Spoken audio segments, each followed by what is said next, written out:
Where's my lighter?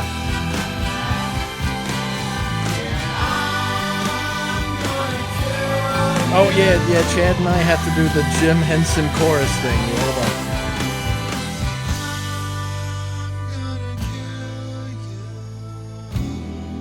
And now we gotta walk off stage unceremoniously until people clapping us for us to come play the last 3 songs. Lights go down, couple of woos, we play 2 hits, and then we close with a cover. Hey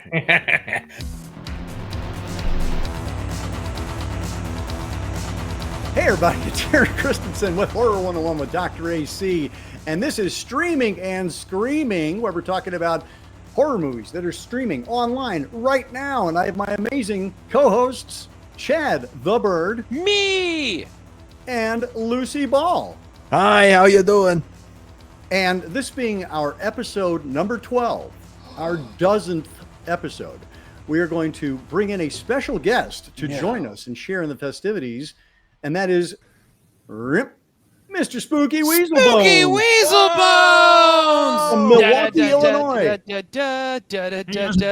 We're going to be doing anthologies tonight. I forget whose idea that was, but actually, you know what? I know who ideas it was, because it was David Abbott, our super fan, and he suggested Grim Prairie Tales. Thank you, David. Having its 35th anniversary this year. And then that sparked the idea of anthologies. So we're going to be talking this year's Predator, Killer of Killers. Now, get to the chopper. 2022 Satanic Hispanics.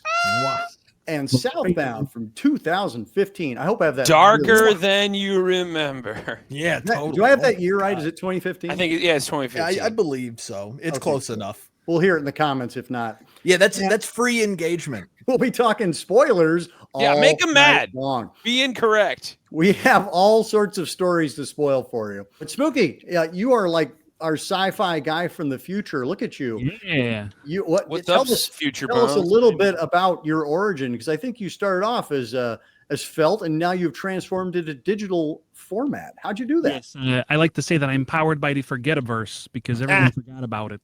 I also have a THX and the 8-track. We'll be using all of those throughout the evening. I knew I brought my Sabbath 8-track tape for something. Oh, of course it's a Sabbath 8-track tape. Yeah, well, I'm in grief. Gonna be okay. I'm in He's grief. gone to a darker place. Yeah.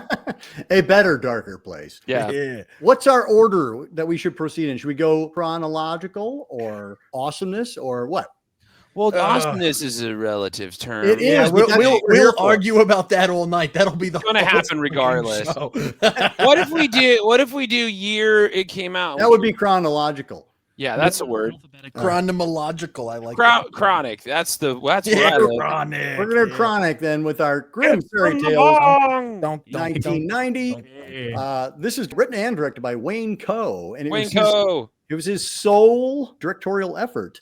But I don't think that should be judged poorly. I don't think. I think this is actually an interesting little piece. What are people's thoughts about it? It was shot by the guy who did Schindler's List. Thank you. What's it called? Saving Private Ryan. Pretty much everything Spielberg has done. Yeah. Wow. His name's Janusz Kaminski, and That's what it was, Kaminski. Two-time Oscar winner. But yeah, he shot this movie with Wayne You can Coe. tell it's gorgeous. And I think it was his first movie that he shot as well. It feels like one of those like YA shows from the 90s, but it's so dark and messed up that you're like, oh, this is actually like cursed. And literally dark and messed up, because really the only place you very can dark. find it these days is a VHS rip on YouTube. On YouTube. But don't let that turn you off. No, in fact, it should turn you on. Yeah, it makes it like a cool artifact of a bygone era. Feels historical. And you say shot beautifully. I'm sure it is if it wasn't in like grainy potato 280p. Because it was pixel. Yeah, I know. I get it. I'm doing the work for them. I'm like, I can imagine this is pretty. Yeah. I am sincerely hoping that some, boutique Blu-ray company. Boutique. Shut is up. gonna Boutique.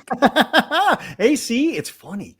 Yeah, we got Terror Vision on our side. We should hit them up and be like, hey guys, do a 4K of Grim Prairie Tales. Hit it. That's not a bad idea. But yeah, we kicked things off around the campfire with Yeah. Oscar nominees James Earl Jones and Brad Dourif. Brad freaking Dourif, dude. And yeah. I saw some review of this movie that was like, it's the rare anthology movie where the like tying story is way more interesting than the stories. And I super agree. I'm like, I just want to hang out with these guys.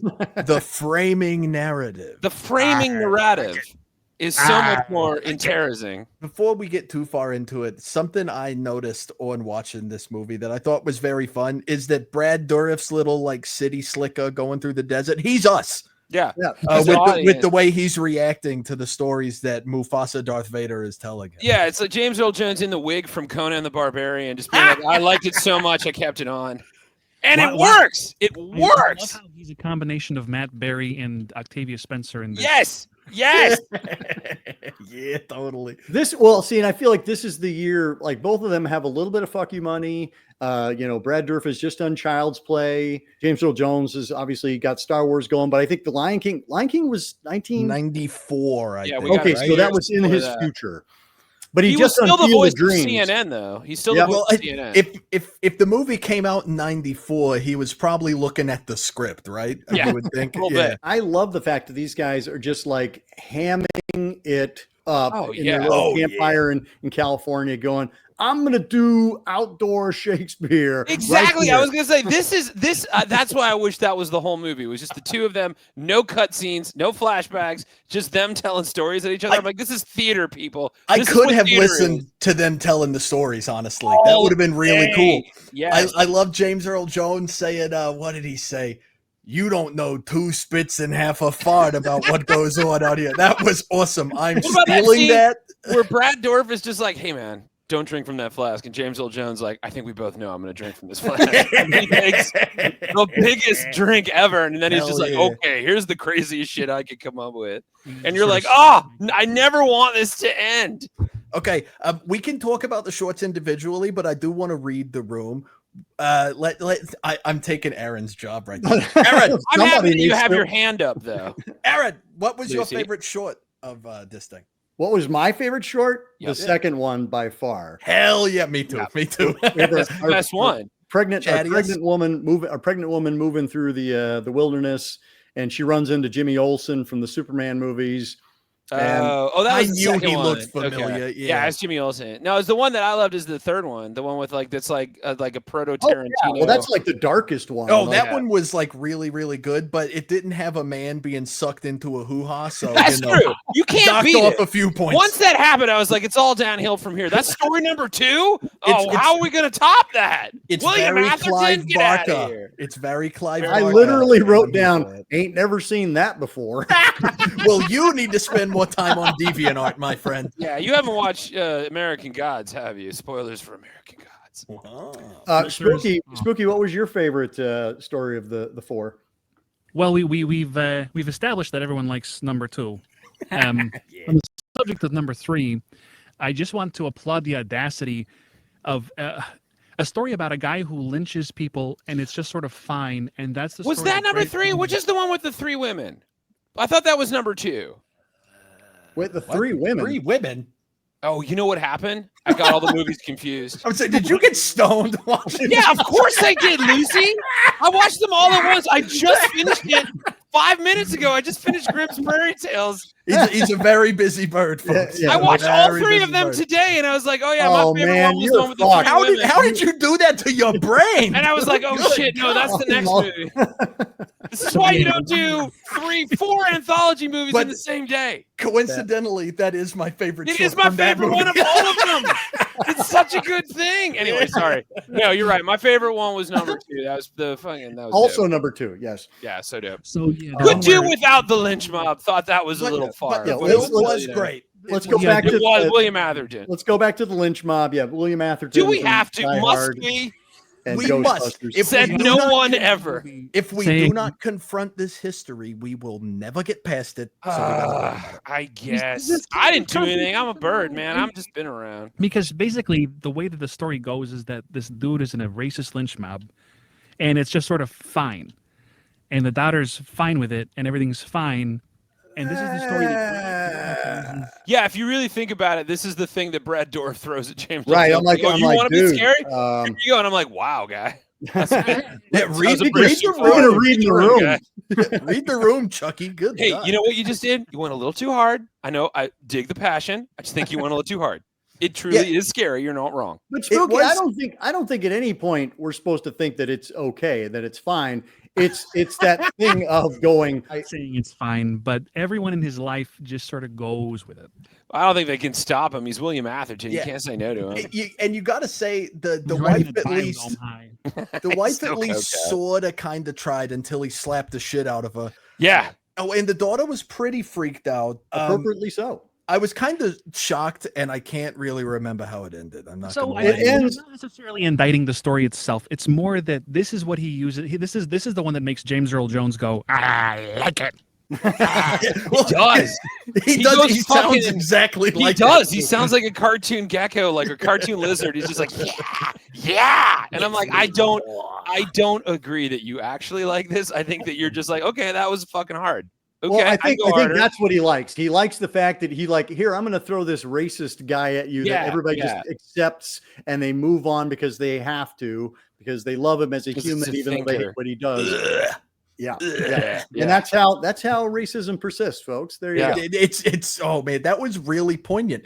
And I think that was something that I really dug about this movie is like, so I think the Buddha would say expectation is the root of all suffering. Or that might have been the Grateful Dead. I can't remember. Yeah. But at any rate, I went in thinking like, I've never heard of this. You can't find it anywhere. It's probably going to be like a trash boat, maybe a fun trash boat, but a trash boat. But a trash boat nonetheless. Yeah.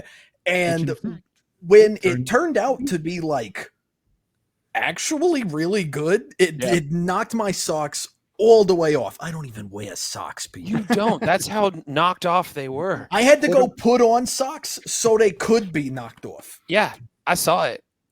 Well, and you got to pay for that.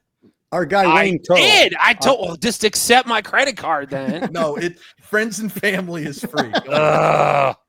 I'll pay for it one of these days. Wayne Coe, our writer-director, he seems to have made his bones for the most part in as a storyboard artist. Yeah. I was looking at his bio, and he'd done like Seven and Argo and Jack the Giant Slayer. I didn't see that. I knew that he did Seven. But I agree. I think a lot of the criticism that was levied at this film when it first came out was that the stories aren't exactly scary. Yeah. And I would say that's true, that they're kind of mystical and odd and uncanny, but they're not, they don't have like a zinger ending. Yeah, but it's Gothic. It's Gothic literature. 100%. I thought the first one had a pretty dark ending, but I was kind of like, damn. Hubris. Yeah, that one kind of played like a Stephen King short story. I thought that's what they were all going to be. Is like everybody's going to get theirs in the end, but it turned out no. Like people learn lessons, and I was like, come on. That was Will Hare, by the way, Grandpa from Silent Night, Deadly Night. Whoa, nice. Yeah, I was actually shocked that the cowboy horror story movie wasn't more like nativist than it was. There was like one Native American story. Yeah. And then I thought the last one was fun, but I could have used a bigger punch. Where was the punchline on the last waiting for that punch. Again, where was the fun? This movie's so good because the thing around the stories is so much fun that you're just like, I just want to watch. Get back to the campfire. Yeah, what are they guys? What are these guys up to? Can you put the spoiler banner up, please? Oh, sure. I think as if we got it. Yeah, spoilers for a 35-year-old movie. Yeah, you can get on friggin' YouTube. It's like if you're watching Cabinet of Dr. Caligari and you're like, can we go back to the grainy dude in the insane asylum? Yeah. I prefer Dr. Caligari from the 80s, but oh man, that movie's amazing. That's a whole side. We should talk about that one. But something I really, a thing that it really specifically tickled a weird funny bone for me is when Brad Dourif first meets Mufasa, Darth Vader out in the plains there. He's like a bounty hunter, like a cool Red Dead Redemption ass bounty hunter, and he's got a dude slung over the back of his horse, and he's like being real cagey about it. He's like, don't worry about that guy. He's not going to be a problem. Don't worry about that guy. And then at the end, after the racism story, and he decides that Brad Dourif is like cool as hell, actually, he's like, this guy, he's a bastard. And they offered, what was it like? It was some it was a lot in cowboy money, but Yeah. it was like You have to do the inflation. $50 whole for this. Buy a town for that. Yeah, for this no good bastard. And he's like, yeah, he's missing fingers on his hand, and he's got these distinct marks, and they're like, that's not the right guy. I thought that was amazing. He just cuts the body off of the horse and is like, whatever. Wrong guy. Like, hell yeah. And that Old last West, shot, baby. fucking dope. Like, it truly had a horror moment there at the end where it's just like, these guys don't care about people's lives. And No. like, okay. But also, what's the next thing they do? Also, how did he decide to shoot this guy when, like, his distinguishing features are he has no fingers? And I you're have like, a feeling based on James Earl Jones's character, he wasn't a very thorough bounty hunter. no.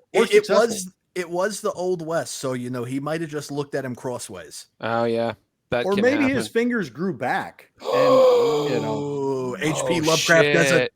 And not they've cut him off the horse. He's actually walking around and walking back to where he started. I feel like that's in the next movie we're about to talk about. I like that. What was the name of that movie I loved and you hated, Chad?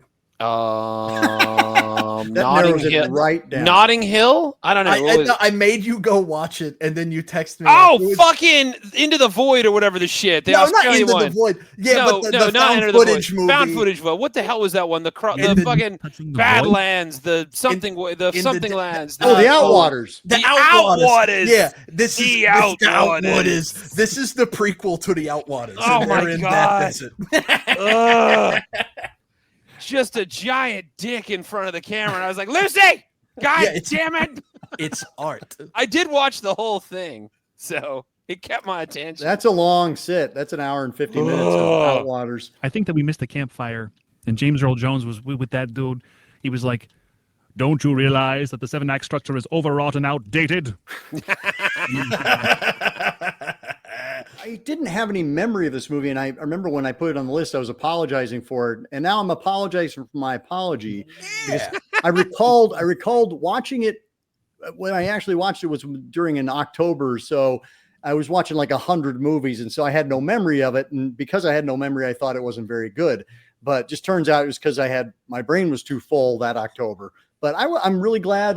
Thank you, David, for recommending it. And yeah, man, I'd never seen that. That was fun. Yeah.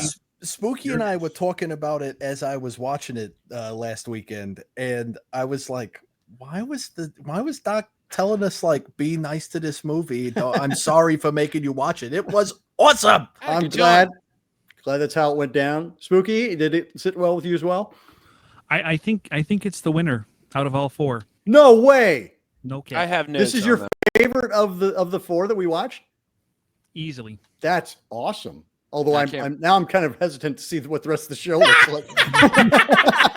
Yeah, I'm sticking to my guns. This one. Just Spooky like shitting all over the other three.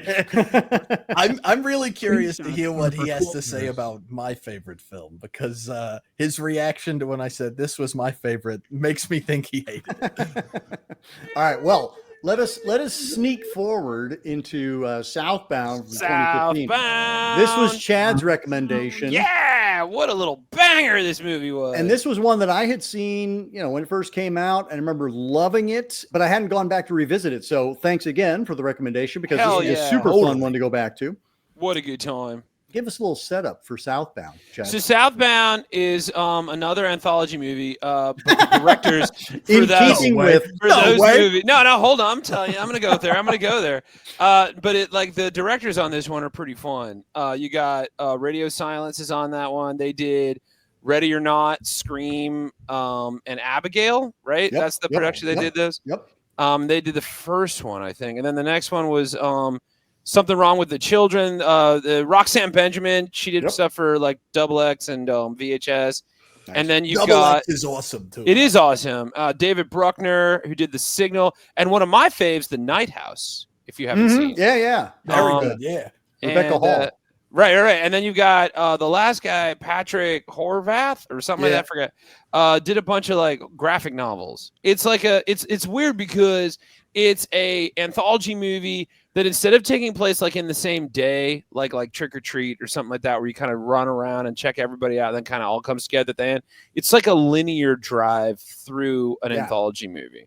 And the connecting tissue is just whatever the next thing is. Yeah, so this is kind of like our VHS type of movies where we have a different director for each segment, as opposed to Grim Prairie Tales, which just had one singular vision. Right. Here we have different directors directing different segments, and all get stitched together. But I think there's not really a wraparound on this one. But I love what you just said, Chad. Like it's like the first segment ends like going into a hotel room, and then out of another hotel door comes the character from the next story, and then we follow that character. Yeah, that was brilliant. That was super brilliant. Love that. And didn't the VHS production team have something to do with this, or was it just like on the tails of VHS? I think it's because of Radio Silence and what's her name, Roxanne Benjamin. And that Roxanne lady, she is really public about getting kind of shafted through VHS, right? Right. The same person. Yeah. Okay. Yeah.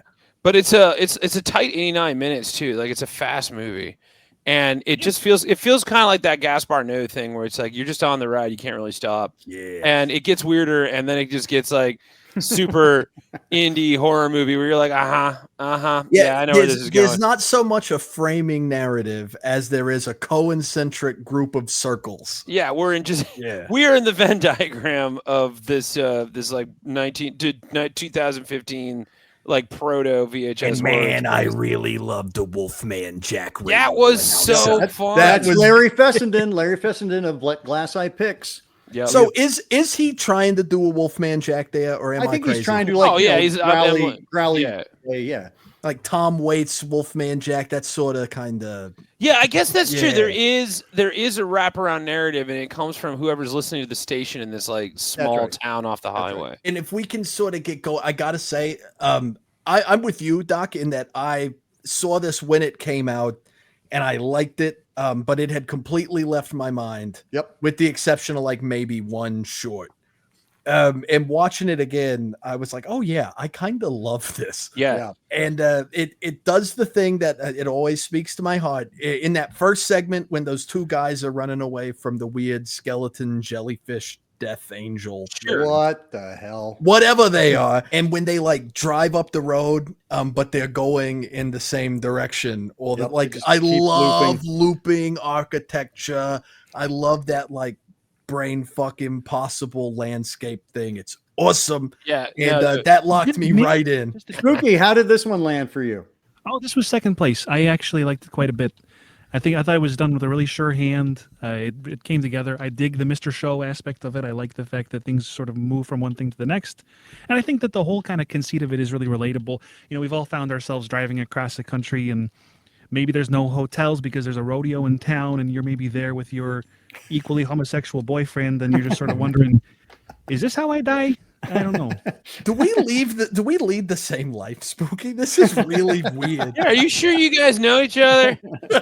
This is really weird. The first story is the last story in this, which is also kind of fun. We get that circle. I immediately, after the last segment / first segment, I rewatched the first segment to say, does this actually make any sense? And the answer is no, it doesn't really make any sense.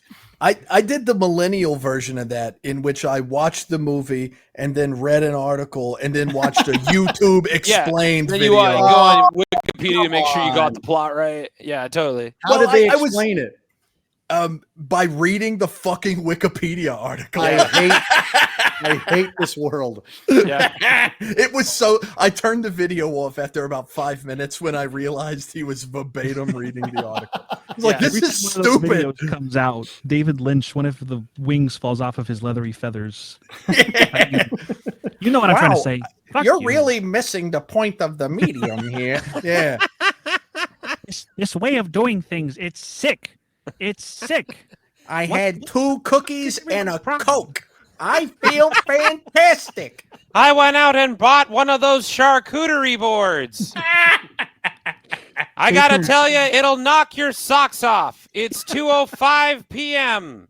Stay tuned. Pretty soon we're gonna all do our walk-ins. Yeah, it's gonna happen. Oh God, it's getting me. We'll save that one. This was also, I think, the last offering that Radio Silence directed as Radio Silence before they shifted to their real names of Matt Bettolini Opie and Tyler Gillette.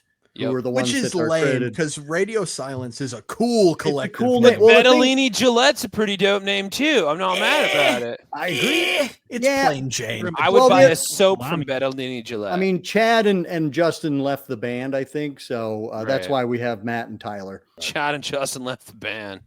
It's a good thing Matt and Tyler are there. But this wrap around, as you were saying, Lucy, like it has that kind of looping where these guys are escaping from something horrible. They end up passing a diner over and over and over again. They can't leave. When we circle back around and it's the last segment, there's no explanation offered for what the brain things are. Yeah. There's a family of good Christian family. Well, and they're when they're wearing the masks, they're like showing them the photo. And I was like, oh, that's his daughter. Okay, like they kidnapped his daughter, they've adopted his daughter, but no, like the creatures come out of his daughter as well. Yeah, it doesn't matter. I'm like, she's okay, a demon too. Now I don't know what's going on. So the way things are like what happens when Doctor Who doesn't show up. yeah. He was too busy like taking a vacation in the Medusa Cascade or something. But the way I sort of took it, and I had this thought before I read the article. Okay. So it was like my biases were confirmed, and we love when that happens. Go on. The way I sort of took it was like, what's the biblical term? I'm the devil. I should know this stuff. Yeah, you probably do. But they were in perdition. Yeah. Right. Oh, sure. Like, sure. It's all these people that are having to like grapple with the choices they've made through their lives. It's like they're having to repeat them until they make the right decisions to which they can move forward through to redemption, as is indicated by Wolfman Jack. Yeah, I was going to say the guy on the radio like spells it out for you at the very end. So like, I kind of think those brain skeleton Final Fantasy enemy things that are floating around are, if you want to be like really literal about it, I guess they could be like, archdemons or some sort of lower. Yeah, they look like if like death was a turnip and just like, guys, turns out you had this all wrong. It's a fucking root vegetable, which makes it somehow more terrifying. I think more metaphorically. Yeah. Look that one up. Polysyllabic and yet wrong. But I think more in like a sort of, to continue along the Doctor Who route, the wibbly wobbly sort of end of it would be that they're like the sort of representation of making those incorrect choices over and over again. Oh no! And they are taking you to repeat the loop because you fucked up another time. Yeah, it's like at the end of the game, if they show up, you're like, "Fuck! I gotta go back." Bad ending. Bad ending. I mean, do you guys want to know the real answer? Because I mean, I am dead. I know what they are. What's going on? Share. They're from the Union. So the that problem tracks. is that in this realm, right? You're receiving divine justice, or I don't know, hellish the justice or something. Those dudes tried to bring their own justice on their Union territory, so the Union representatives have to come out and break their kneecaps. Holy shit! I love that. So this is like a Hoffa situation. Yeah, and we're getting some inside baseball right now. That's you really opened up the movie for me, Spooky. Rocking forward into the second one. Which is your favorite? Absolute favorite out of all that we've watched. The one with the three women. The one with the three women from Grimm Prairie Tales. Yeah, totally. It was really good. It was really super good. It was really progressive for a movie made in 1990. Yeah, absolutely. Yeah, so this was my favorite story from Southbound, which I watched after Grimm, which I watched some Satanic Hispanics. And then I watched Southbound, then I watched Predator again, and then I watched Grimm Prairie Tales. And what you don't know is he had them all on separate screens at the same time. Yeah, I'm fine, by the way. Tell us what you like about the second one, and then tell us what the second one's about. Sirens is about a trio. I think they're a band, and they're on the highway, and their van breaks down. That's what they were, white tights. And they run into like these two people that are like straight out of the 1950s in like an old like hatchback or something. They're like, "You need a ride," and I'm immediately on their side. I'm like, "No, I don't need a ride. No Mormons. I will not take a ride with you. I know where this is going to go." And it goes where you think it's going to go. They take the ride and they eventually go to their house, and their house is really weird. And then there's a bunch of weird people and a bunch of weird shit happens. And they're hanging out with the fucking McPoyles from It's Always Sunny in Philadelphia. Yeah. There's a lot of McPoyle overlap on this one. And then in the end, it's like they get exactly what you assume is going to happen to them. And then you did not assume any of that was going to happen. Yeah, I didn't assume the details, but I assumed the final moment was going to happen. I didn't assume that they were going to be trad wife to death. No. Yeah, I got it like halfway in when they were just like, "Oh, drink the milk." I'm like, "Oh no, don't drink the milk. Don't drink the milk. The viscous white liquid, please. Just don't ever drink milk in general. The milk is bad in Troll 2. It's bad here. Bad in general. I do love that she's like, "I'm a vegetarian. I can't eat the meat." I'm like, "Well, she's going to make it out." And yeah, was right. And the way she like tanks that bear trap, man. Yep. What a queen, dude. I saw her take it and then just like hand over her mouth, and I was like, I could never. Yeah. I would have given away my position so goddamn fast. I'd have been like, ow, fuck. And that would have been it. I wanted to scream getting a little tiny needle put in my nose. I can't imagine. I wasn't a fan of that one either. There was a lot of gross shit that happened in this movie that I loved. And that's Roxanne Benjamin's our director. Oh, really? Yeah, that's hers. Wow. She's directed episodes of Riverdale. Nice cameo from Dana Gould, voice of Gex. Enter the Gecko. Whoa, Gex mentioned. Wow. Nice. Well, we also have Vanessa Ramsey who plays the mom, the 50s mom, and she you see in The Signal. She's the female lead in The Signal, right? Which was directed by David Bruckner or co-directed, and she's also in Yellow Brick Road, which is one of my favorite almost great movies. I don't know that one. Can you give me like a synopsis? A group of people have like the history of the town is that everybody just walked off one day. And so they go to find out what happened. Like, why did they all walk off one day? And the movie walks off for a while and you think it's going to be great. And then about like 20 minutes before the end, it falls off a cliff and you go, oh no, it's not. Oh, geez. Yeah. It's truly one of those. I'm like, this movie's amazing. This movie's amazing. And oh no, sucks. It's kind of like it's a marathon runner who is just killing it for the first 20 miles and then falls over dead. Oh, and you're like, oh shit. Oh, he died. I kind of feel that way about Blazing Saddles. Though. Interesting. Stop that. I think they literally make that a plot point. Yeah, they do, but like I kind of hate that ending. You hate the ending. You like the ending of Monty Python, the Holy Grail? Not really. Yep. Okay. I love that movie, but I wish. But the end of Blazing Saddles gives us the French Mistake sung by Dom DeLuise of the DeLuise. That's very true. And it's one of the greatest moments in the history of cinema, I think.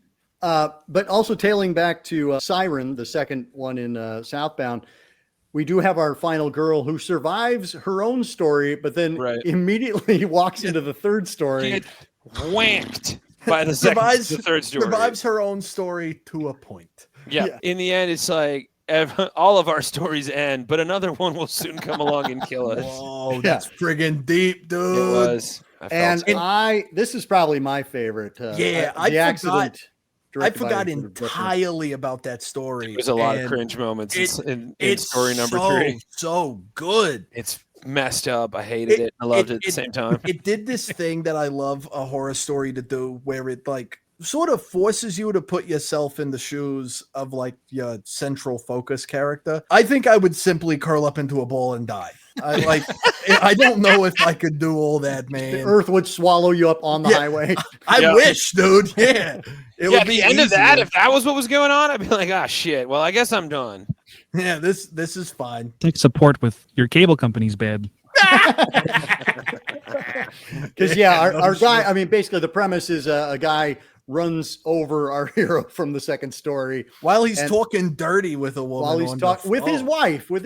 To be clear. Oh, I misread that entirely. Yeah. No, she's sending him pictures. Don't send people pictures while they're driving. That's right. And he's reading the pictures, and that's when he like. Oh, that's when I send all my whole pics. Is when somebody's living on the edge. A motor vehicle. Living on the edge.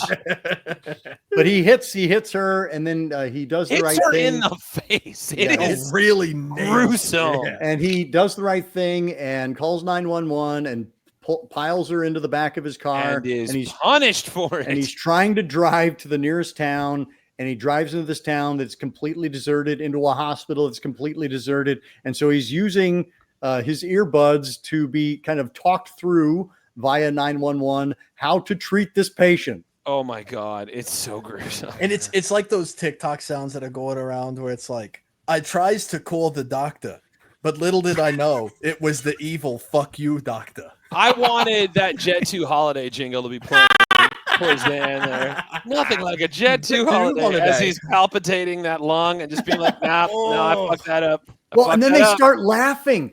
I loved it. I was very Stephen King. I loved it. Like, it was brutal. No, it was very Lovecrafty, this movie. There's a Lovecrafty vibe. Totally. Spooky, did you like that one? I dug it. I did. I mean, what everyone's saying is true. And well represented in this one. The goo is still attached to the skeleton, but sometimes you got to do what you got to do to make it in Hollywood. I don't blame the skeleton for being attached to the goo. Is that the skeleton version of going on Ozempic?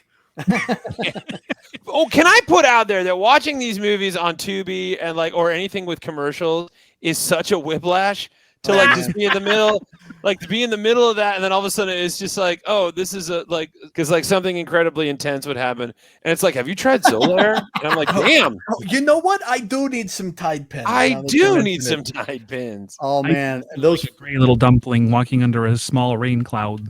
Yeah. There's those, and then all of a sudden it's those shitting bears, and you're like, is this part of the movie? It's nice to be reminded that you're still on the planet if you're watching 4 anthology movies in a row. Coincidentally, I did see the Shitting Bears in West Hollywood, and they kind of fell off since their last album. I saw them open for King Gizzard this week. Oh, nice. Were you seeing the Shitting Bears? Yeah. Oh, so it's not just a clever name. Just a clever name. The first album, Dingleberry, was fine. Shut up! Oh my God. I won't. I'm going. That's all those Charmin bears want to talk about is the ass and their fucking shit that's stuck to their fur. Those fucking shitting bears. Why don't they get a bidet? The theme of that commercial. Get a fucking pond, bro. Okay, so and then we have our final segment, which is Jailbreak, which I felt was perhaps the weakest of the bunch. Yeah. We have a brother trying to get his sister out of a cult. And my favorite thing about it was actually seeing a character actress, Maria Olsen. She's the one who walks into the bar and asks for the sort drink. of the Oklahoma 10 there. Yeah. Right. Well, I remember her. David Lynchy, that sequence. She's the casting director in Starry Eyes. Oh yeah, that was a cool one. Yeah. I love Starry Eyes. So I loved her in that. And once you see her face, you will never forget it.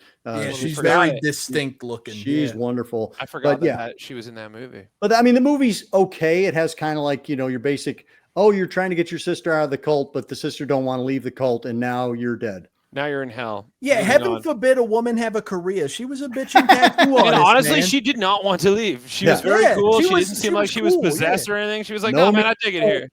Nope. I did like that this one decided to go from dusk to dawn for 3 minutes. 3 minutes. Yeah. Well, let's scoot on ahead to yes! Lucy's pick. Yeah, man. What a gem this movie is. Loved it. So I had these predictions, right? I knew you were going to really dig it because Jonah Ray has a segment. Yeah, so Jonah Ray and I have things to talk about, but I did enjoy him in this movie. Wow. Okay, but with how you felt about Destroy All Neighbors. Destroy All Neighbors, yeah. I was like, okay, I think Chad is going to really be into this. I was into it. And then the person who did Aterados, right? Yes, right. Yeah. I was like, okay, I think this might be Dark Speed. It's kind of cool and spooky and gothic, and I'm married to a Mexican guy, so I was like, this is really cool for me to see. I had no idea how you were going to take this spooky. I don't know how it appeals to your Midwestern sensibilities, but I'm glad you watched it. Accused of right now. So, but you're not being accused of anything, sweetheart. You're fine. I'm not doing great. I'm a normal person. Let's put Spooky on the hot seat. What did you think of this one? Because we already know what your first and your second were. Okay, we're gonna call this one hit and miss, which is bound to happen. Bound to happen when you have, as opposed to hit and don't run. Nice. That was movie 2. Yeah, exactly. Movie 3. Fuck. Sometimes there's a certain exhaustion that sets in when you have a character just sort of repeatedly saying, "Oh, the super bad thing is coming. It's going to be so bad." You don't. Okay, sure. That's very fair. I will agree. The wraparound is not super strong on this one. But he was in Ash versus Evil Dead. He's very good in Ash versus Evil Dead. He's also horribly used in this movie. Are we talking about the Latino I'm Johnny sure that's Depp? true. Unfortunately, that's not what we were watching. No, I would have rather watched Ash versus Evil Dead for him. Latino Johnny Depp is crazy, but you're so right. wait, but that's, you know who that is though? That's Pedro from Napoleon Dynamite. Yeah. That blew me away. I was like, wait, that's man, he was hot in this movie. Good Yeah. Lord. Yeah. Super hot, but horribly wasted in those scenes. I'm like, dude, get out of the room. But I did like the end. And there was just so much. Oh, you're telling me that and wait. So what you mean to say? And so you're trying to make me believe? And it's just. I kept sitting there going, bro, they're not buying it. There's no way they're gonna buy it. No, they're not gonna shoot you in the face. Stop it. This is not working out. Just go into the cell and do some shit. That's the point. It's these friggin' gringos don't listen to nobody. Yeah, no, that was not subtle at all. Give us the setup. That. Give us the setup on this one, Lucy. So okay, you got I knew a guy. Anyways, yeah. So there I was. Yeah, in the middle of the friggin' Mojave, right? But no, so I just left my hat in Hermana, but like I was on the. We were on the edge of Barstow when the drugs began to take hold. Baker, Barstow, and Purdue. Yeah, and we had a shaker of cocaine, uppers, downers, zippers, screamers. It's honestly a really good movie to do all of those drugs to. I'm just putting it out there. Yeah, totally. I kept thinking during this movie, like, I'm not on nearly enough drugs for this film. So yeah, some totally not ICE agents run up on like a trailer. And they've been tipped off to cartel activity. Very scary words for Americans. Cartel. They've been tipped off to cartel activity, and there's a bunch of dead people. I'm sorry, we're on the internet. A bunch of not alive people. Unalive. Pew pew. They pew pew a lot because nothing really gets your point home than having to blip out. Oh my god. Okay. Six kids. You know what? I will hang on. I'll hang on to my 100 viewers who actually can handle saying the words dead and suicide. It's not your viewers' problem. It's the algorithm's problem. Let me not talk about this so I don't kill myself. Yeah. Anyway.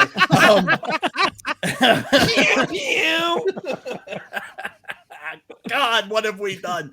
Anyway, so they roll up in this trailer, and there's a bunch of dead bodies laid around, and there's one guy in a chair, and he's like, I know what this looks like. Mm-hmm. And they're like, you're with the cartel. And he's like, I'm not with the cartel. And then a bunch of bad shit happens and he gets arrested. And then once he's arrested, the cops are interrogating him. And he's like, there's an ancient evil.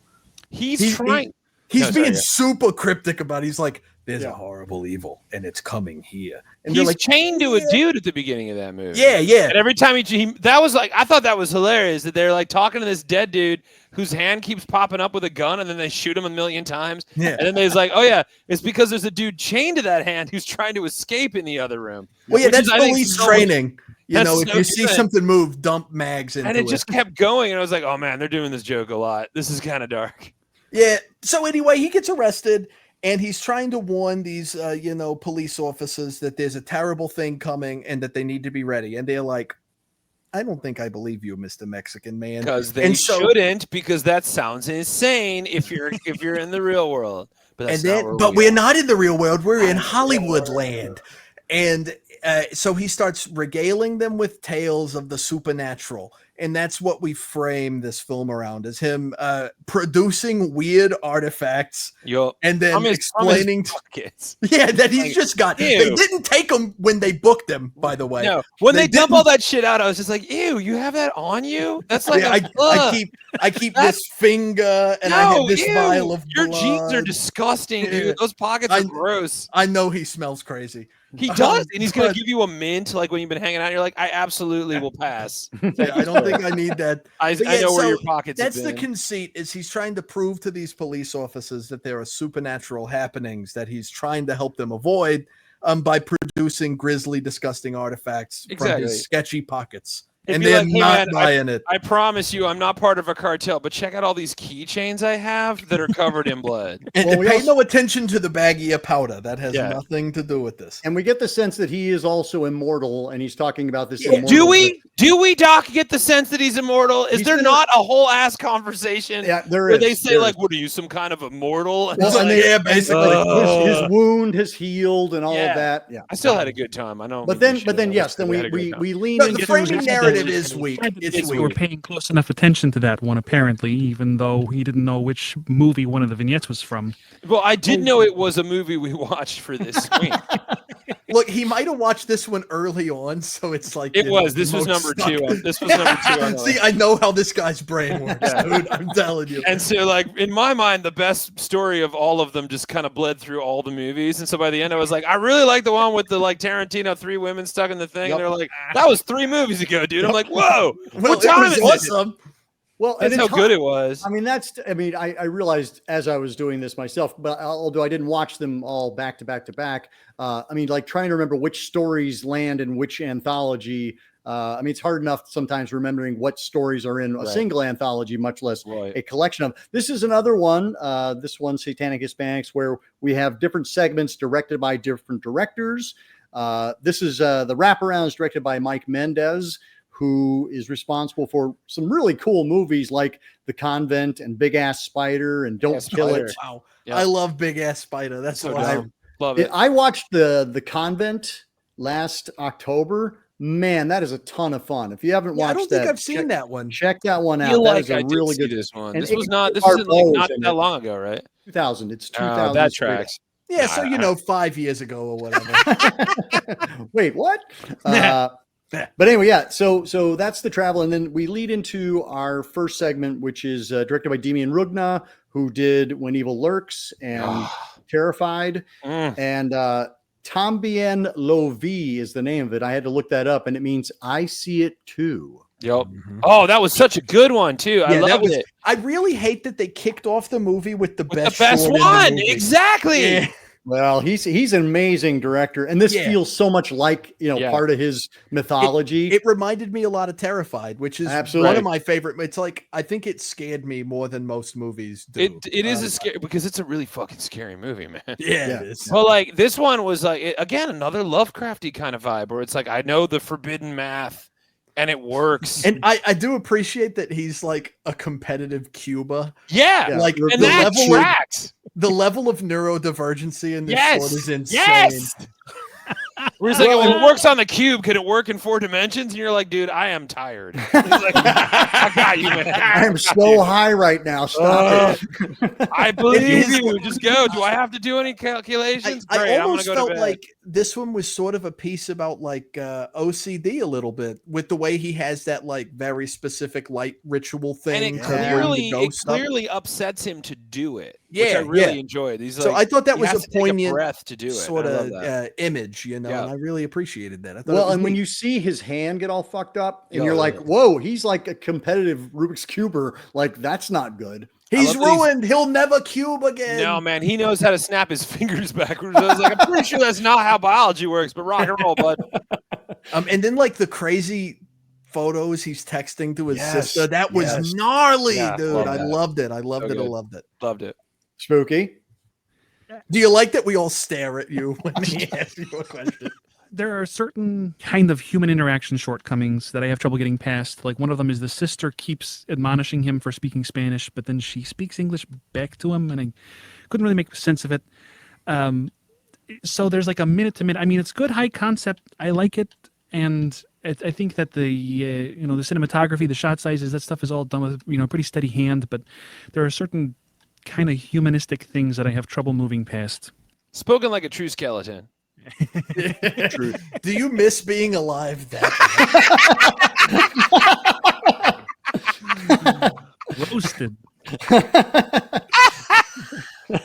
Well, I have to roast. If I don't, they'll roast me, and I smell delicious. Yeah, he does. Oh man, especially in the summertime. Rub some dill on him. It's crazy. I stay inside for most of June. Don't worry about it.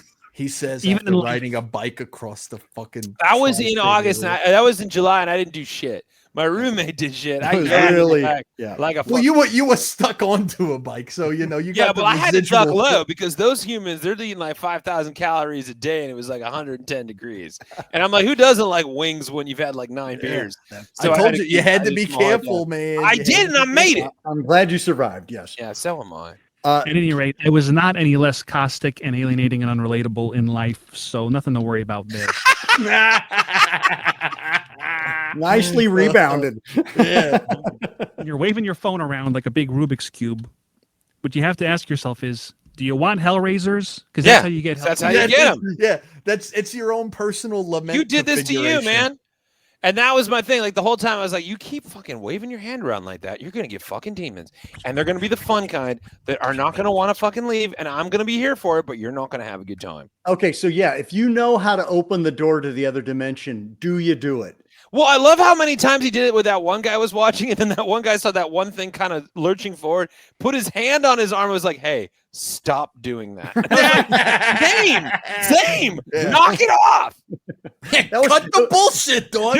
Dude, scared. Stop doing that. It's like when Lucy was doing the chant from yeah. It's like when anyone in Chicago says Candyman more than once, and we're all like, whoa, Wait, we got what? We got 4 more. Candyman. You're not here. You're not. I'll kick you right out of the studio. Oh man. Anyway, Eduardo Sanchez directs El Vampiro, which is so fun. I love this one.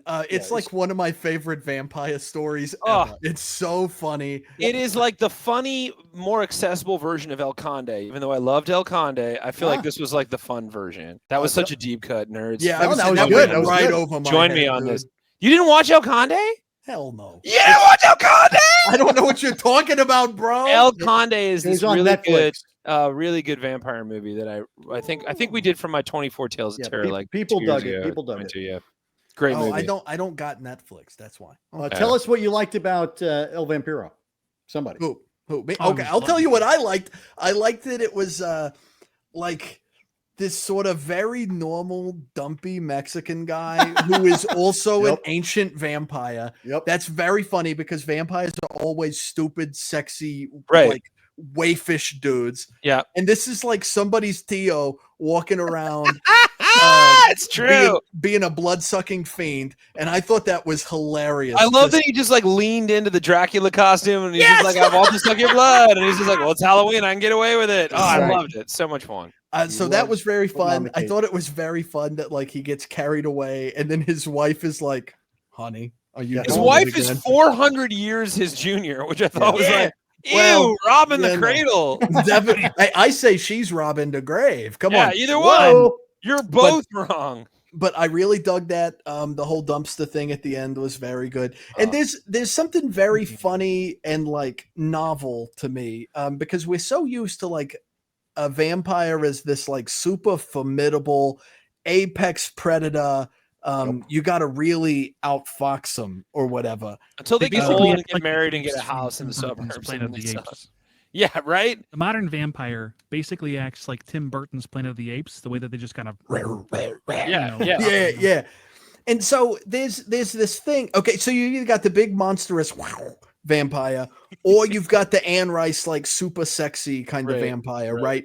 And in either case, you always see them as like these cunning, calculated, like super thought out creatures, right? And the only way the humans conquer them is by either like tricking them into their own vices or like fully outsmarting them in some way. And this is just some fucking guy who gets carried away on what is essentially a bender. Yeah. And then it's like, oh, fuck, the sun is coming up. And has somehow survived for 600 years. This is the best vampire midlife crisis movie I've ever seen. Totally. Oh, my God. That's it. 100%. And it's just like some guy with a McMansion is just finally, you know what? Fuck you guys. I'm going out. I'm going to relive my glory days. And they're like, dude, your knees suck. Get off the skateboard, Tony. You can't do it no more. You can't do it no more. Coffin, who does he think he's kidding?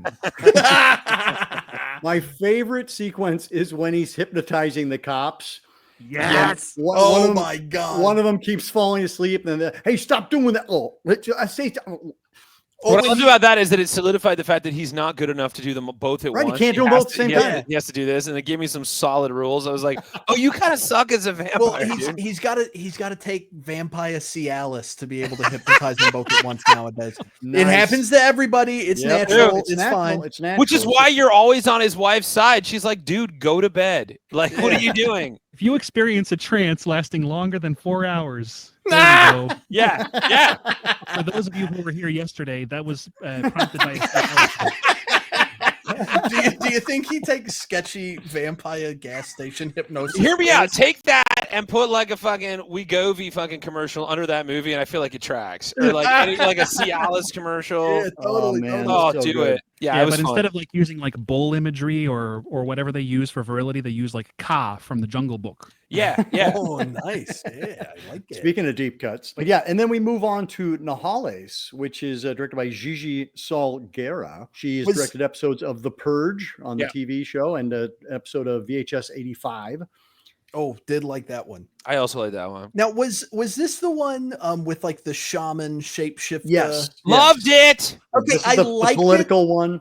I felt like, oh God, I don't want to say this because I liked the message. Sure. I liked what they were saying. I think it was poignant. I think It felt was a little very good. indie. I got it. It was up its own ass. However, you got Wolf Lady doing chants in the fucking woods, and I was like, I've never seen that before. I love wolf women. I love wolf women. I know you do. That's why I was so surprised you didn't like this one as much. I liked it, but it's just oh my God. Love have it. some. It's okay. Have some. I subtlety. don't know what, subtlety, panache. Yeah, something. A little bit. Like sell me on it. It's like okay, I love the Dead Kennedys, right? But I didn't know we were going here. Feel like they beat me over the head. Yeah, that's with their whole stick thing, when they say no. Listen, when they say Nazi punks fuck off directly, I'm like, okay, I get the point. Like this made sense in Holiday in Cambodia. You don't have to flat out say it. You know what I mean? Like I felt like the point of the film came across very, very nicely. And then Wolf Woman starts monologuing and it gets a little long. explaining the plot of the thing. And I'm like, no, this was very clear. You didn't have to say all that. Yeah. This is one of the paradoxes of satire, though. Like with the Nazi punks fuck off thing, you kind of got to say, I mean, look at the movie American History X, right? Look at the way that the imagery in that movie has been appropriated by the very people it's criticizing. That doesn't mean that I liked this vignette. That's an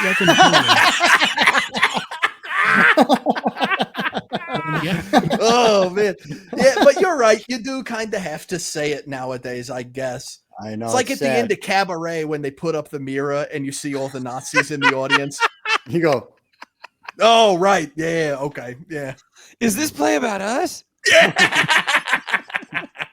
No, I thought I had fun, and it's. I think it's not the weakest, but it's definitely it ends poorly on that one. If it had just gone away when you see when she's like the wolf face and she's like covered in blood and then just fades to black, if we'd been done, perfect. Yeah, that would have been awesome. Yeah, agreed. It draggeth a little bit. It did draggeth a bit. It did draggeth, did it not? If it had ended earlier, it just would have draggeth nuts, and that would have been awesome. Good. Is that Bill Shakespeare over there? Speaking Billy of nuts, Shakes, baby. Speaking of nuts, let's go ahead to the Hammer of Zanzibar. Oh, come on! Directed by Alejandro Brujes, who did Juan of the Dead, which was one of my favorite movies that year. I love Juan of the Dead. It's from Cuba. I'm going to put this out there. I wrote this bit down. It was in 2011, I think. And the joke was they found this treasure and it was a giant gold dick. And I saw this movie and I was like, son of a bitch. Jonah Ray, you motherfucker! Jonah Ray, you son of a bitch. Is that what the words you want to have with Jonah Ray? Yeah, that's what I'm talking about. Stealing like, he stole my fucking idea. Well, like, there's got to be 12 something years ago. There's got to be something about Gen X men and this weird obsession with dicks. Come out of the closet already. It's not even that. It's not even that. I think like what it is, it's just like, what if you find this like, because like you find out with a lot of ancient artifacts, there's a lot of dick imagery involved, and like when you find this like super awesome weapon, what if it's a giant fucking dick, dude? And I'm like that. It happened, and I saw it, and I was like sick, and also, god damn it. Like I should have made this movie first. Is what. Anyway, see you at the boy bar next week, Chad. I'm a cloaca. I'm got his ass. That scene where we get the reveal of the Hammer of Zanzibar and that whole story of how he invokes the demon. I'm like going, yes, keep going, keep going, having a great time. You know, he penetrated me 19 times. Yeah.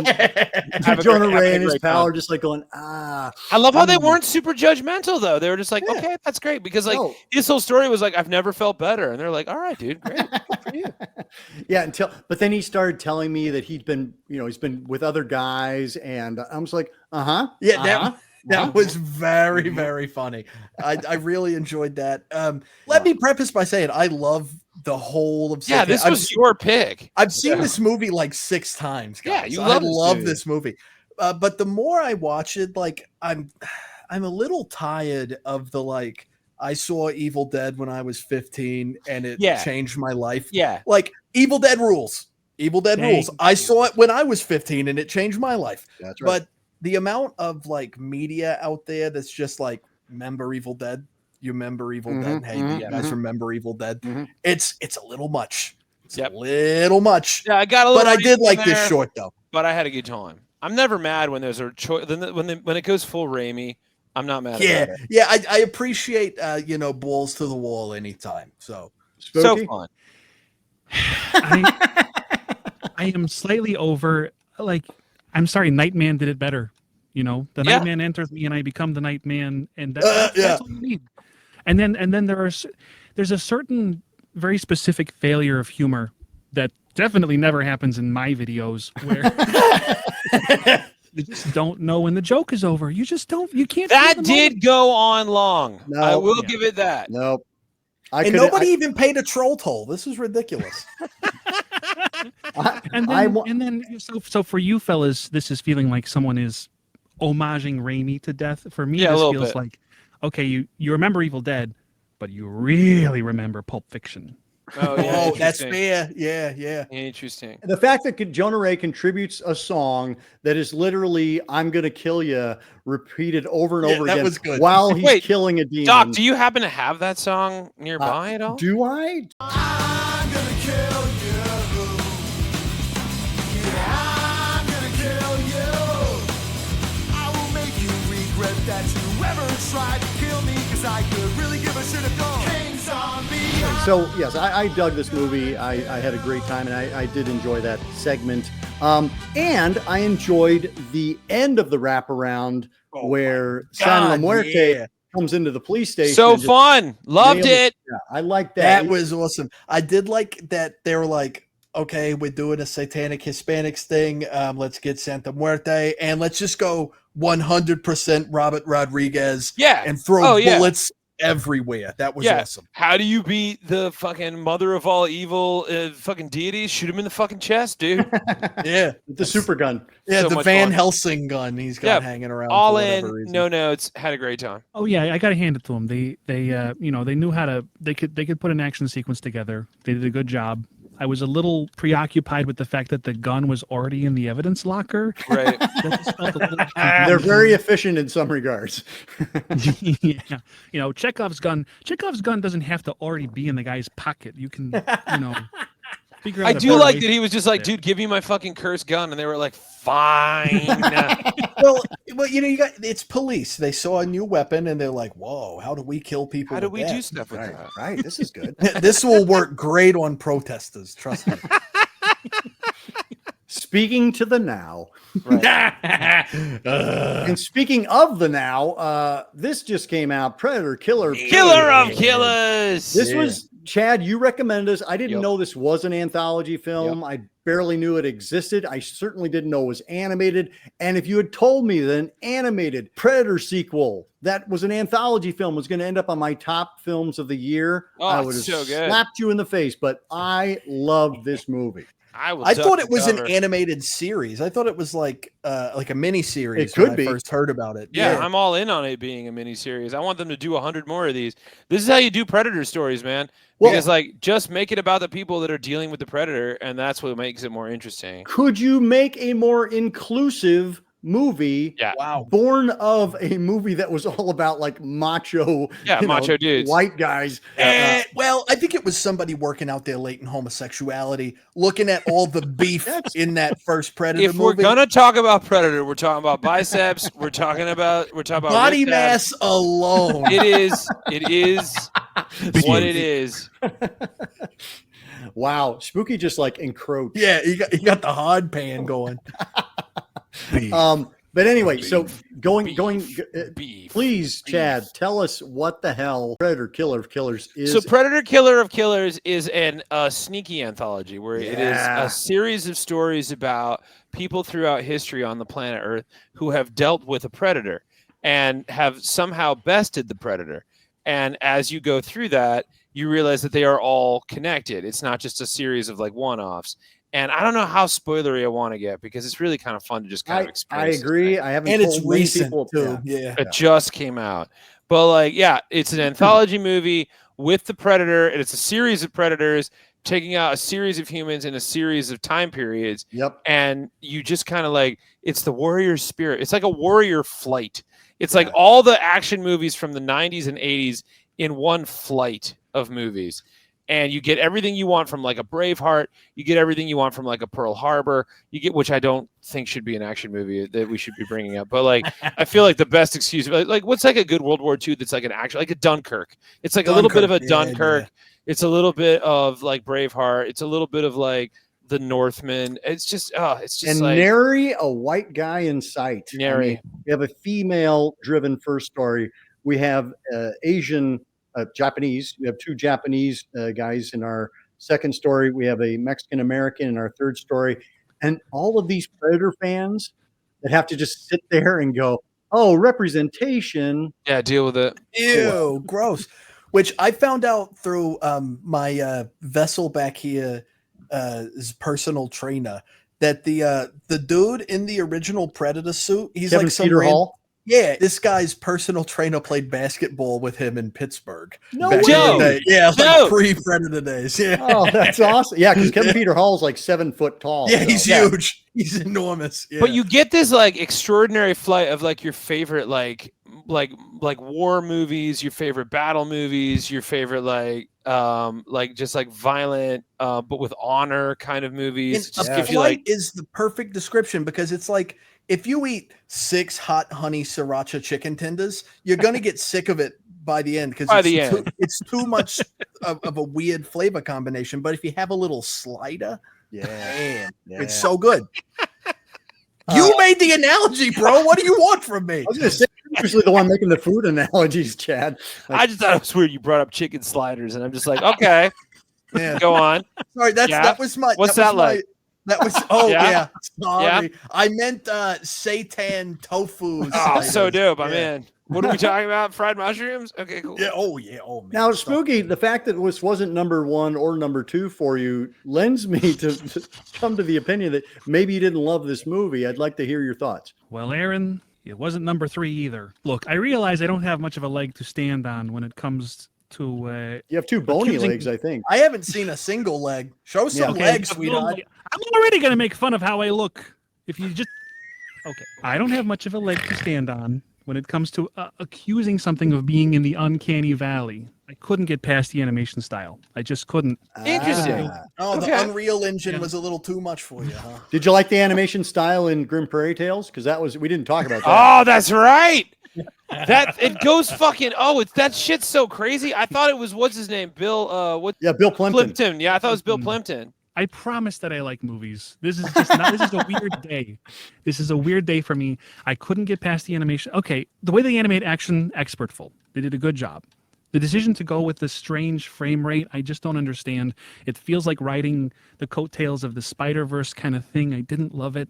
That's And totally then- what they were going for, too. Yeah, and that kind of caused me to evaluate a lot of story points in kind of a different way. I think it caused me to think like everything ended up kind of being colored by my impression of that. The whole airplane scene is, you ain't no Tom Cruise. I'm just not buying it. I couldn't. Everything ended up kind of getting soured by that, which I know is not fair. I think A lot it'd of be good amazing work if went Tom into this Cruise movie. was in this movie. though. Well, of course he's not Tom Cruise. He's Tomas de la Cruz. But if he was, Nicely done. Greenberg, De La Cruz. if he was just like Tom Cruise as a live action character, just showed up and was just like, "Hey man, I got this," and then just like got taken out in the first. Yeah, 5 he's minutes. like poorly green screened in. Oh, I'd be so in. It ended up being kind of a pile of cliches I didn't quite mesh with, and character decisions that I couldn't really get past. I just didn't love it. See, that's what I did like, is that it was a pile of cliches. Because I was just like, yeah, because they're fighting the Predator, who's the I think ultimate, that's what like, you go to Predator for. yeah, because there's no way that you're going to get nuance in a Predator film. I don't know. Prey had pretty good nuance. Oh, in it. that's true. Yeah. Prey did have nuance. And same Um, director here, Dan Trachtenberg. I will say something that I didn't fully love about this one, because I did like it. I liked it a lot. Oh, yeah. Thought it was very cool. Yep. It felt like a lot of really nicely choreographed fight scenes. Yes. and that's about it. I mean, yeah.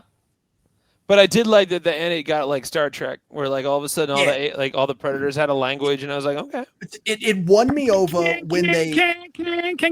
Yeah. I was like, this is very Klingon coded. Yeah, it did win me over when they are in like the gladiatorial arena. That pulled me all the way around. It was in the midst of the dogfight one that I was like, okay, this is just like very expertly choreographed action sequences, but it's just a bunch of action sequences. I don't feel like I'm getting a lot of like, meat and potatoes out of this. Yeah, I don't done but I also like about these people. Like I was like, I don't care what happens. That's fair. That's fair. However, I think we haven't seen these kind of cliches done with this ethnicity. Like they don't have, a crazy action guy in a World War II fighter. Like we just don't see that. For me, that was the thing. I'm like, yes, you finally are giving people, you're giving us a warrior woman who kicks fucking ass. Yes. I mean, it's kind of plug and play in that you're having a different character in for what would be the standard white male caricature. But I loved seeing that. And I loved seeing the Japanese story play out. It's nothing we haven't seen before, but I liked seeing it, especially in today's climate. I do like that they take all of really these. fair. Yeah, I think they take all these stories and then they throw a predator in there to be like, yeah, no, the predator has just been like this like god of war, just watching all these humans try to figure out war. I've never seen that before. Please, Chad, yautja. What? That's what the alien species is called. Yautja. Yautjas. Look, I'm not saying that the movie isn't good for society. I will grant it. Give it to us. Yeah, this is going to be what fixes humanity right here. This is the glue, baby. I'll tell you what, I will take every little step that humanity can take. Oh, totally, yeah. Dan Trachtenberg has my vote because if we can start seeing more of these kind of movies where we see representation and people are actually rooting for people of multicultural backgrounds, I'm like, yes. Yeah, because in the end, it's all about kicking alien ass. Like, fuck you, space weirdos. That's right. My planet. Also, yeah, we're trading in racism We're just for othering, xenophobia. Yeah, we're just othering somebody else. I don't know where the fuck they're from. Come to my planet, give me your weird shit. But that's what we thought. Man, this is Earth. We thought Independence Day would pull everybody together, and that didn't happen with the pandemic. Yeah, it turns out maybe we don't want to just fight the aliens. Maybe they got shit to teach us. Yeah. We got beloved comedy icon and horror friggin' encyclopedia Chad the Bird and Dr. AC over here advocating for Project Bluebeam. Great. I knew you guys were fucking CIA shills. You figured it out, baby. Turns out, fuck space. This is my planet. Welcome to Earth. Also, here they come at your door right now. Oh, shit. God damn it. God damn it. That joke's on you. I've planted several landmines in strategic locations. Wonderful. These two are undead, man. They're the ones that don't have a problem. That's true. I just have to make sure I'm out of the way. But like, yeah, you're in the van, like now, doing all Spooky, the. I'm gonna put you back in the hot seat for just a second, though. Like, did you find any entertainment value? Like, did you see like how it? Okay, I guess not even that. Did you see how it could be entertaining for others? Are you asking me if I possess basic empathy, right? I mean, because I understand. God damn. Yeah, we don't know where you are in your canon right now, so we're just or are you just like, this is not entertainment, and I reject it? I think that there are certain things that I'm picky about that not everyone's picky about. If you're going into a Predator movie on purpose, a lot of what you're looking for. Hang on, I want to stop right there. That's real. That's real, though. He's cooking. Let him cook. If I hadn't been forced to watch this Predator movie, anyway, carry on. I chose to be here. To quote John Rambo, I didn't ask you. You asked me. I would watch a John Rambo Predator mashup, though. I'm just putting that out there. That sounds freaking. Anyway, I'm sorry. Carry on, Spooky. There's this trend going on with the reduced frame rate. Like, you've got the frames. You're rendering this. You keyframed this animation. You've got the frames there. You have the information there. Give it to me.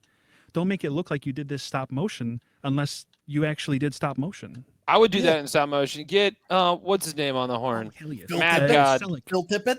Oh yeah, Phil Tippett. Give me Tippy Fails.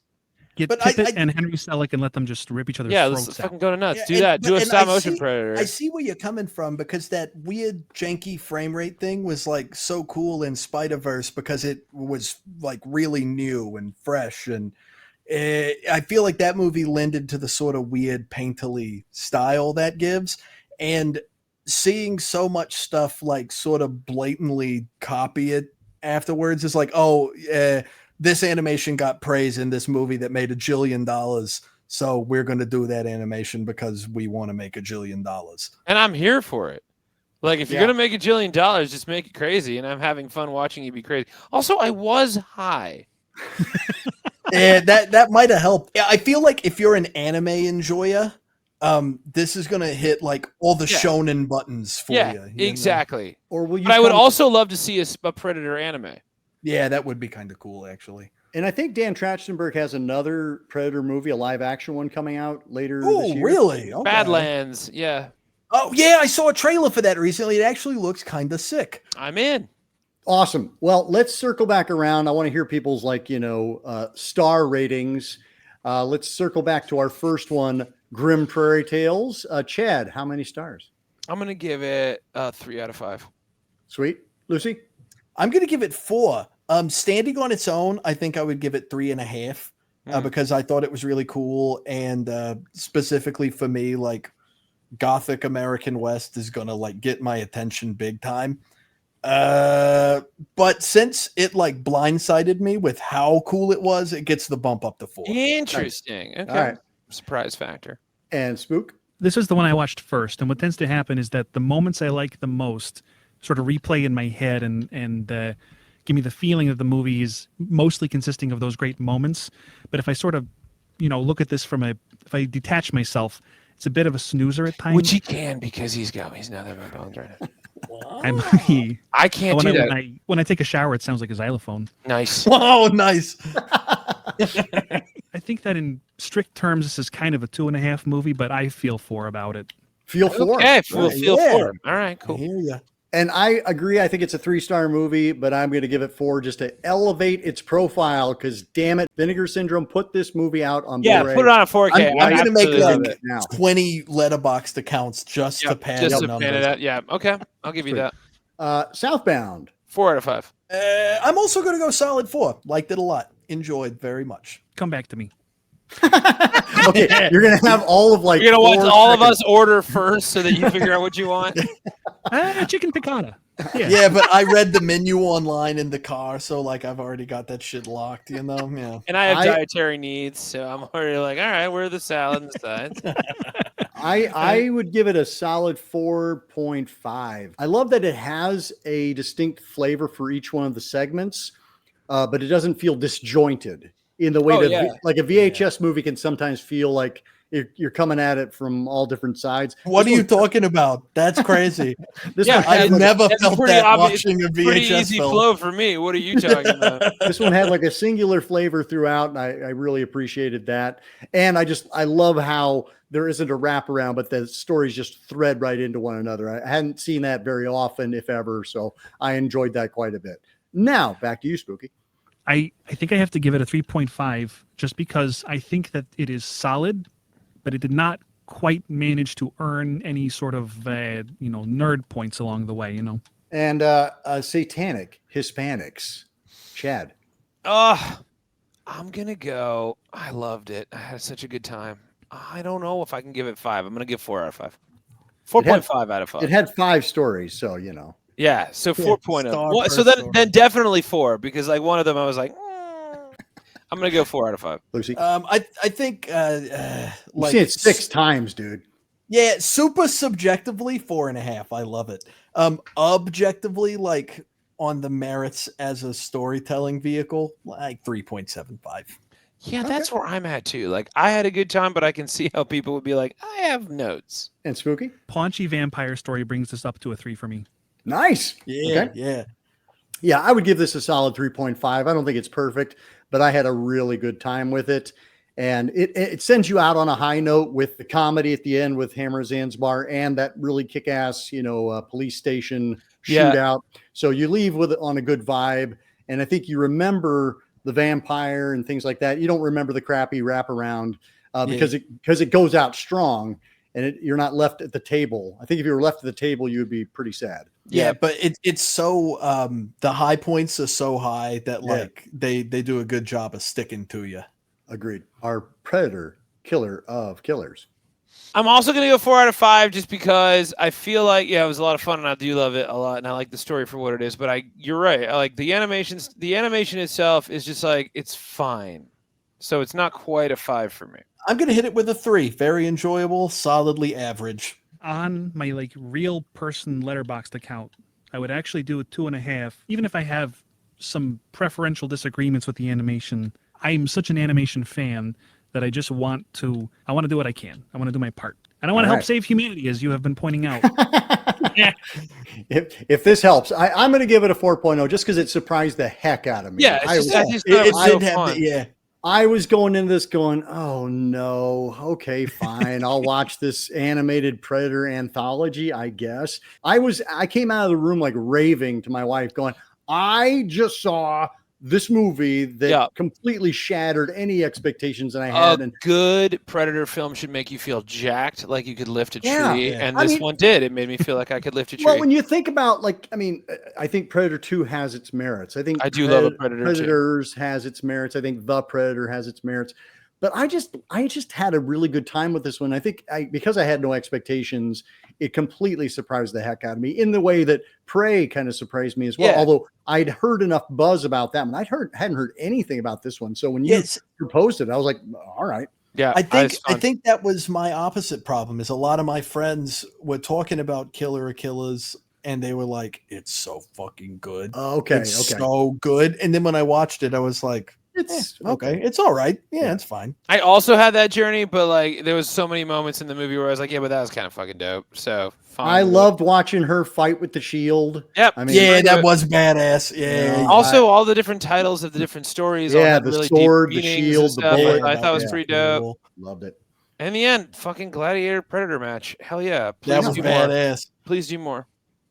And I liked seeing our kind of like, head Predator. That design was created, or just this epic giant Predator. The Yautja Chieftain or whatever. Yautja Chieftain. Also saw them open up for King Gizzard. That is actually a dope ass band name. Really?